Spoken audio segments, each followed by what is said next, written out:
欢迎您收听由喜马拉雅出品、福满文化制作的精品多人剧《从孤惑鸟开始》，作者活尔该，演播三生净水、刘兆坤、蔡新纯等人。第497回，谈崩。直升机跨越辽阔的草海，劲风卷动地面的草浪，如涓如逝。一只焦黄色的梅花鹿扬起脖子，湿漉漉的眼睛呆呆地望着月色下的直升机。机舱里，孙瑜双眉拧紧，直勾勾地盯着坐在对面的李岩。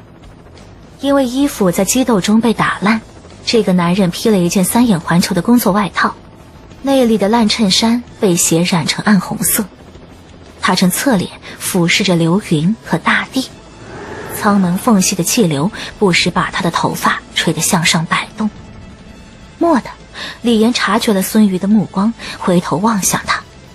目光一触，孙瑜下意识地低下了头。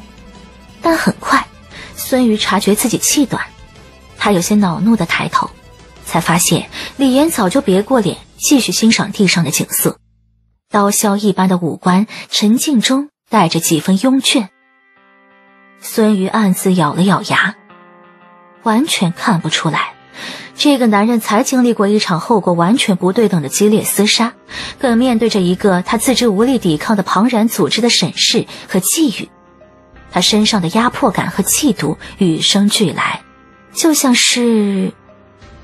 一念至此，孙瑜一咧嘴角，把自己脑中荒谬的对比压了下去。李岩的手心攥着一枚青铜直虎，那是刘正的珍藏兵器之一，他明目张胆地拿在手里，但也没有人有胆子和脸皮再向他讨要了。火罗刹，品质稀有，类别直虎，特效恶鬼道，击打地面将召唤以火为食的恶鬼，超凡火焰将换来更高级别的恶鬼。李岩眼睛半睁半闭，聊胜于无的把这东西收了起来。直升机很快来到一座精致秀美的庄园上空，有人吹着哨子招呼直升机落下。孙瑜一马当先跳了下来，李岩则是轻飘飘地跟在他后面。眼前的庄园占地大概200多亩，包括水上餐厅、休闲别墅、果园、养殖场、人工湖，是个宜居的好地方。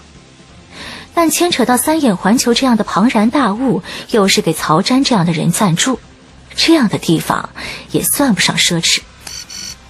孙瑜肩膀的对讲机闪烁了2下，他拿起来聆听了一会儿，才回头冲李岩说道：不知道是你的福气还是刘震的福气，他没死，不过这笔账我们程也不会善罢甘休。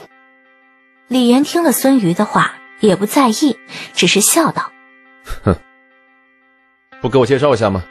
孙瑜舔了舔嘴唇。三眼环球在大陆没什么根基，能拿得出手的训练基地也只有这么一座，它叫程业，是三眼环球62座训练基地之一，负责人是孔雀代行顾月，对外宣称是三眼环球红山猎场，占地大概15万亩，有政府的批文。两人边说边往里走，不时有人向孙瑜点头致意。没一会儿，孙瑜便领着李岩进了一家红酒庄。李岩随口问道：62座训练基地，只有1座在国内？孙瑜显得很有耐心。训练基地有2座，另外1座在湖北，规模很小，而且设备比较老旧。除此之外，三眼环球的亚洲总部设在香港。哦。李岩应了一声。三眼环球在建立伊始，目光就投向海外。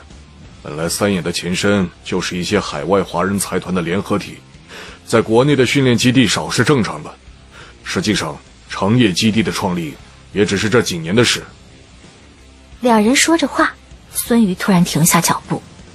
你自己上去吧，我只能送到这儿。李岩没再问什么，让过孙瑜，径直走上楼梯。暗红色的地板踩上去吱吱作响，倒映出李岩的身影。宽敞的大厅，首先映入眼帘的是30多米长的酒柜，各色名贵的酒水陈列，拜占庭风格的留声机发出轻轻的温鸣。四文姬坐在办公桌后面，见到李岩的第一眼就皱起眉头。就没人叫你换身衣服，洗个澡再来见我吗？才从火焰沙场中来，李岩带着一股血腥味和焦味，老远就能闻到。李岩四下打量着，一眼就看中了那架范法尼的留声机。他漫不经心地回答：可能你的人忘了吧。他抬起头问道：我能坐下吗？四文姬默然一会儿，才扬了扬纤细的手掌：随便，你喜欢什么也可以带走。谢谢。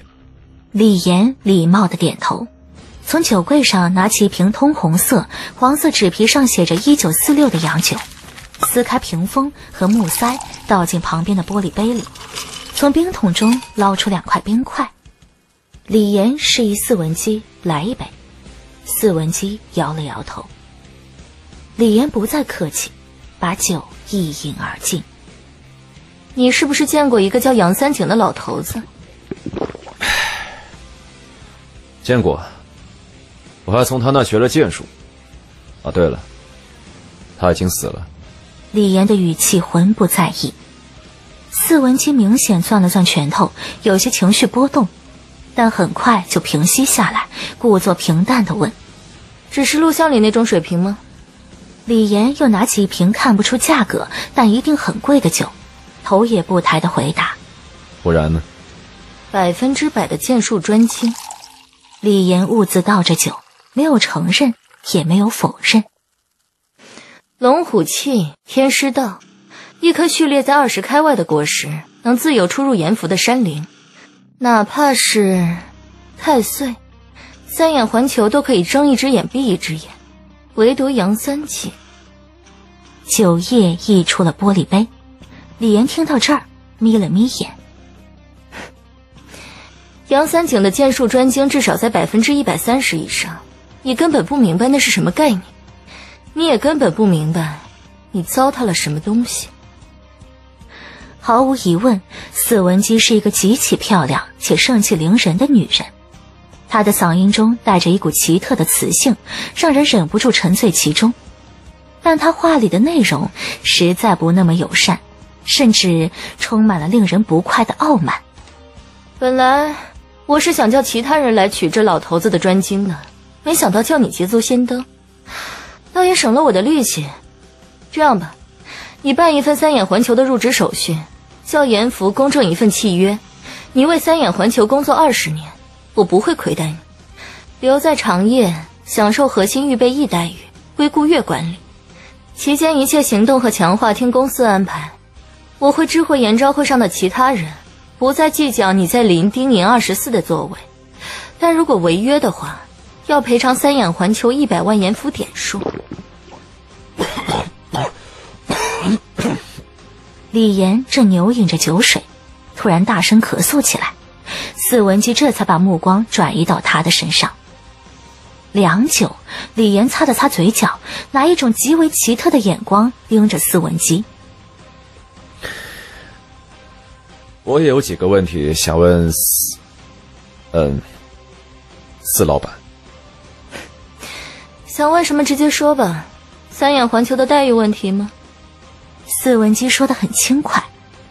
我在燕都逃杀的时候，是我的意思，当初有人跟我提起过你，说太岁的逃走有你干预，我就随口提了一句，具体谁操守的，我一时半会想不起来。刚才围攻我的那几个行走，也是我安排的预备役，我怎么知道你会不会说实话？四文姬很坦然。李岩歪了歪头，看四文姬的眼神更加奇特了。考虑的怎么样？当然没问题。李岩一口答应，紧跟着神色有些不好意思起来。不过我还有一个要求。四文姬勾了勾嘴角。说吧，三眼环球的能量一定超乎你的想象。李岩搓着手掌。哎，那我就实话实说了吧。我这个人呢，没什么癖好，就是一见漂亮女人就走不动道，尤其是风韵犹存的年轻少妇。今天见到四老板的容貌，我真是，哎呀，要是愿意和我一起吃顿晚饭，彻夜长谈，合同的事儿都好说。整个2楼大厅瞬间冷了下来，四文姬死死地盯着李岩，半晌才沙哑地问道：“你在开一个你开不起的玩笑。”李岩笑意不改，语气也低沉了一些。大家彼此。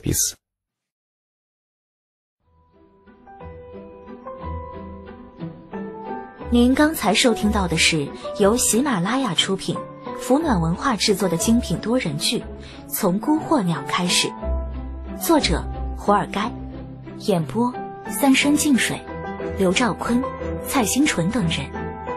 喜欢本故事请直接订阅本专辑，我们下一期再见。